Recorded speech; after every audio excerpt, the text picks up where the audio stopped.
সকালে উঠেই দেখি প্রজাপতি একি আমার লেখার ঘরে শেলফের পরে মেলেছে নিস্পন্ধ দুটি ডানা, রেশমি সবুজ রং, তারপরে সাদা রেখা টানা। নমস্কার সকল বন্ধুরা এবং আত্মীয় স্বজনরা, আজকের ব্লগটা এখান থেকে শুরু করছি। সকাল সকাল প্রজাপতি দেখে মনটা মনে হচ্ছিল উড়ে যায় কোথাও, সেই জন্য আজকে প্ল্যান করে ফেললাম একটু পাহাড়ের দিকে যাওয়ার।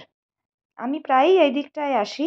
এইটা হলো নেত্রা ভ্যালি ওয়াইল্ড লাইফ স্যাংচুয়ারির একটা অংশ। বিস্তীর্ণ অঞ্চল, পাহাড়, আর আমরা উঠছি পাহাড়ের দিকে। আর যত আমরা উপরের দিকে উঠছি তত তাপমাত্রাটা কমতে থাকছে এবং অপূর্ব সুন্দর ভিউ আমাদের চোখের সামনে খুলে যাচ্ছে। এই রাস্তাগুলো এত সুন্দর, আপনারা কল্পনা করতে পারবেন না।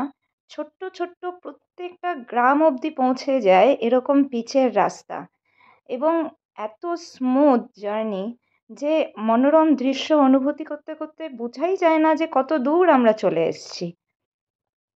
আমরা যাচ্ছিলাম কিছু ছোট ছোট ওয়াটারফলের দিকে, এটাই দেখতে যে সেগুলোর এখন কি অবস্থা। এখন পুরো সামার সিজন, জল সব শুকিয়ে গেছে। আমরা একটা সুন্দর স্পট দেখে, সুন্দর পাহাড় দেখা যাচ্ছে এরম একটা জায়গায় ঠিক করলাম একটা চায়ের দোকানে দাঁড়িয়ে সুন্দর পাহাড় দেখতে দেখতে চা খাওয়া যাক। তারপরে কিছুটা গিয়ে পৌঁছে গেলাম আমাদের খুব পরিচিত একটি ঝর্ণা, এখানে সাবরি ঝর্ণা। জল বলতে একদমই নয়, যেটা দেখতেই পাচ্ছেন আপনারা। আর এইটা একদম সব থেকে উঁচু জায়গা।